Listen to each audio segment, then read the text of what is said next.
Hello friends, कैसे हैं आप सब। आई होप आप लोग स्वस्थ होंगे, अपनी तैयारी में व्यस्त होंगे। सीडीपी प्रीवियस ईयर पेपर है, तो चलिए स्टार्ट करते हैं। क्वेश्चन नंबर फर्स्ट है, सभी बच्चे उन गतिविधियों द्वारा अभिप्रेरित होते हैं। कौन सी गतिविधि के द्वारा बच्चे अभिप्रेरित होते हैं जिनकी योजना वयस्क द्वारा बनाई जाती है। देखिए, योजना वयस्क द्वारा बनाई जाए, ये पॉइंट यहाँ पर गलत है। योजना बच्चों द्वारा बनाई जाए, ये भी पॉइंट यहाँ पर गलत है। योजना ऐसी होनी चाहिए जिससे बच्चे अभिप्रेरित हो, तो योजना अर्थपूर्ण होनी चाहिए।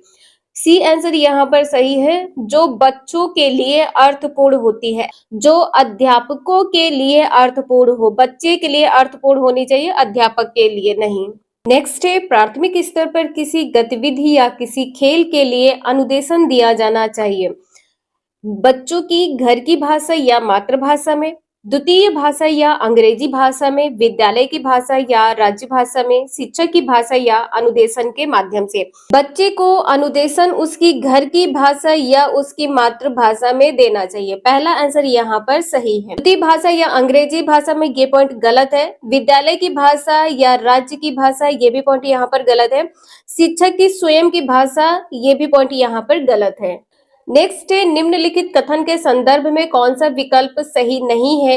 कविता, गीत एवं मंत्र भी ऐसे तरीके हैं जिनसे बच्चे क्या करते हैं, शब्द एवं वाक्य संरचना रटते हैं। यहाँ पर रटते नेगेटिव पॉइंट है, आंसर यहाँ पर गलत है। उच्चारण का अभ्यास करते हैं, ये भी पॉइंट यहाँ पर गलत है। बच्चे उच्चारण का अभ्यास करते हैं। विषय वस्तु के माध्यम से व्याकरण सीखते हैं, सी आंसर यहाँ पर सही है। शब्द संपदा को बढ़ाते हैं, ये भी पॉइंट यहाँ पर गलत है। नेक्स्ट है, एक अध्यापक का अपनी कक्षा में इस बात पर ध्यान जाता है कि बच्चे को भाषा पढ़ने एवं समझने में कठिनाई हो रही है। पढ़ने संबंधी कठिनाई को क्या कहते हैं। यह डैश का लक्षण हो सकता है। गणना में अक्षमता डिस्कैलकुलिया कहलाती है। लिखने में अक्षमता डिस्ग्राफिया कहलाती है। प्रयोग या अभ्यास करने में अक्षमता डिस्प्रैक्सिया कहलाती है। पढ़ने में अक्षमता, यहाँ पर कहा है पढ़ने एवं समझने में कठिनाई। डी आंसर इसका यहाँ पर सही है। पढ़ने में अक्षमता डिसलेक्सिया कहलाती है। नेक्स्ट है, निम्नलिखित में से आप किसे भाषा की कक्षा हेतु प्रमाणिक सामग्री के रूप में स्वीकार करते हैं। प्रमाणिक सामग्री, जहां से आपको प्रमाण मिले, हाँ ये सत्य है। पाठ्य पुस्तक, कार्य पुस्तिका, समाचार पत्र, पूरक पुस्तिका। इसका सी आंसर यहाँ पर सही है। आप किसे भाषा की कक्षा में प्रमाणिक सामग्री के रूप में स्वीकार करेंगे, समाचार पत्र। नेक्स्ट है, भाषा अधिगम के लिए सामग्री तैयार करने के सिद्धांतों में से एक है। जो भाषा अधिगम के लिए सामग्री तैयार की गई है, इसके सिद्धांत में से एक क्या है। प्रत्येक आयु वर्ग के लिए जटिल सामग्री चुनी जानी चाहिए। ये पॉइंट यहाँ पर गलत है। जटिल सामग्री औचित्यपूर्ण तरीके से स्तर अनुसार होनी चाहिए। किसी भी प्रकार की सामग्री, ये भी पॉइंट यहाँ पर गलत है कि सामग्री किसी भी प्रकार की हो। सामग्री छोटी तथा सीमित होनी चाहिए। छोटी तथा सीमित होनी चाहिए, ये भी निगेटिव टैग वर्ड है। ये भी आंसर यहाँ पर गलत है। बी आंसर सही होगा। सिद्धांत में सामग्री औचित्यपूर्ण तरीके से होनी चाहिए, स्तर के अनुसार। नेक्स्ट है, विद्यार्थियों के अधिगम के आकलन के लिए उपयोग की जाने वाली स्कोरिंग मार्गदर्शिका। जो स्कोरिंग मार्गदर्शिका होती है, इसको क्या कहते हैं। रूब्रिक्स कहते हैं, जांच सूची कहते हैं, अनुसूची या विस्तृत सूची कहते हैं, क्रम निर्धारण मापनी कहते हैं। आकलन के लिए उपयोग की जाने वाली स्कोरिंग मार्गदर्शिका को रूब्रिक्स कहते हैं। ए आंसर यहाँ पर सही है।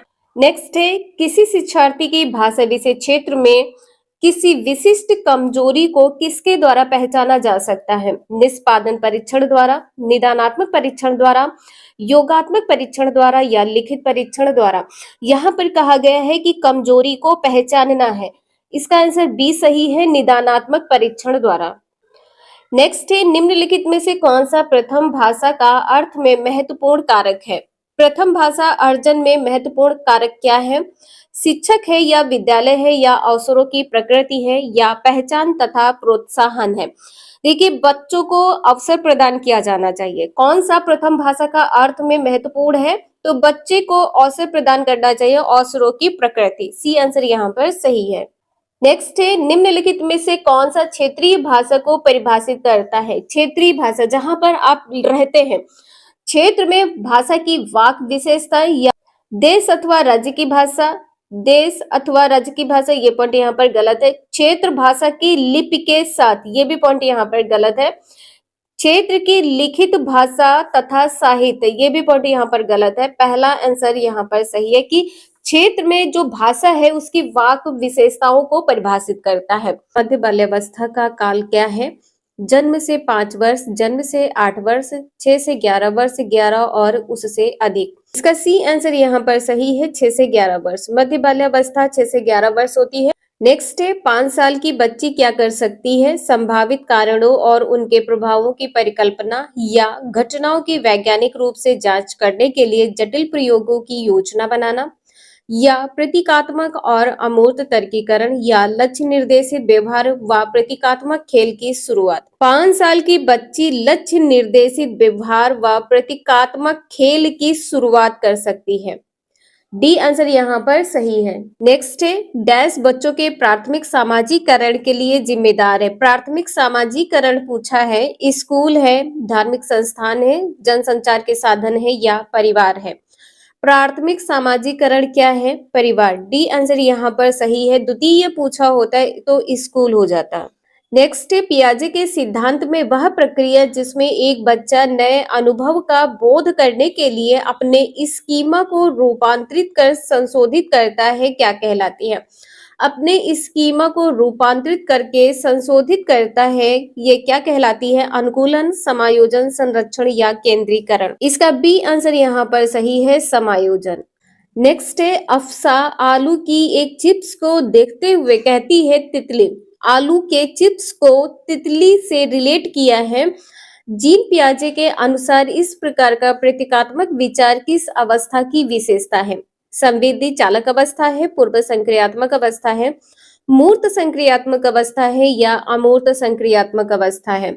देखिए, संवेदी चालक अवस्था जन्म से लेकर 2 वर्ष की अवस्था होती है। जन्म से लगाकर 2 वर्ष की अवस्था होती है। पूर्व संक्रियात्मक अवस्था 2 से 7 वर्ष होती है। मूर्त संक्रियात्मक अवस्था 7 से 12 वर्ष होती है। औपचारिक या अमूर्त संक्रियात्मक अवस्था 12 से 15 वर्ष होती है। 12 से 15 वर्ष होती है। इसका बी आंसर यहाँ पर सही है, पूर्व संक्रियात्मक अवस्था। पूर्व संक्रियात्मक अवस्था में बच्चा क्या करता है? संकेत व चिन्ह को मस्तिष्क में ग्रहण करता है। चिन्ह व संकेत को अपने मस्तिष्क में ग्रहण करता है। नेक्स्ट है, लेवाइगोस्की का समाजशास्त्रीय सिद्धांत शिक्षण अधिगम के लिए किस पर बल देता है? पुरस्कार और सजा पर, वेधन और प्रत्यास्मरण पर, सहकर्मी बातचीत और पाठ पर, समरूपकों तथा कलन विधि का प्रयोग। इसका सी आंसर सही है, सहकर्मी बातचीत और पाठ। जेडपीडी का सिद्धांत किसने दिया है? लेवाइगोस्की ने। नेक्स्ट है, एक बाल केंद्रित कक्षा कक्ष में शिक्षक भूमिका या निर्माण करते हैं। शिक्षक क्या करते हैं? शिक्षक की कोई भूमिका नहीं होती है। देखिए, शिक्षक की भूमिका होती है, यहाँ पर नहीं लिखा है, निगेटिव है, गलत हो जाएगा। एक निष्क्रिय भूमिका निभाता है। शिक्षक की भूमिका निष्क्रिय होती है, ये भी यहाँ पर गलत है। अधिगम को बढ़ावा देने के लिए एक सहयोगात्मक कक्ष संस्कृति का निर्माण करता है।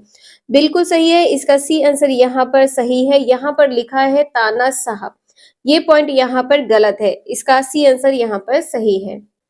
नेक्स्ट है, भारत में अधिकांश कक्षाएं बहुभाषी हैं और इसे शिक्षक द्वारा डैश के रूप में देखा जाना चाहिए।